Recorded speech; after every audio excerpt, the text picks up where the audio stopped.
इस प्रधानी के चुनाव में आप अपना वोट उसी को दीजिए जो आपके लिए काम करे, आपके विकास के लिए काम करे। अरे काम देख के वोट कौन देता है यार। यहाँ गांव वाले सिर्फ अपना फायदा सोचते हैं। दारू और पैसा जहाँ फेंकेंगे ना, वोट अपनी झोली में।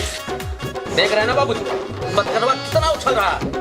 हम तो कह रहे हैं हमको एक बार लाइसेंस दे दीजिए बस। एक बार खर्चा पानी दे दो, थाने और हॉस्पिटल चक्कर काटता रहेगा ना तो रिपोर्टिंग भी नहीं कर पाएगा। इस बार इलेक्शन कमेटी ने महिला सीट से चुनाव की घोषणा की है, इसलिए राजा भैया चुनाव में खुद खड़े नहीं हो पाएंगे, बीवी को खड़ा करें। यही मौका है किसी दूसरी महिला का चुनाव जीतने का, और हम चाहते हैं कि आप प्रधान का चुनाव लड़ें। हमको तो पॉलिटिक्स का पी भी नहीं पता है। ये तो कच्ची खिलाड़ी है बाबूजी। ये पॉलिटिक्स है बेटा, एक झटके में नसबंदी हो जाएगा तुम्हारा। सोच समझकर अपना वोट दीजिए। पौआ पैसा से रहिएगा दूर, नहीं तो 5 साल रहेंगे मजबूर। जय प्रधान, जय ग्राम।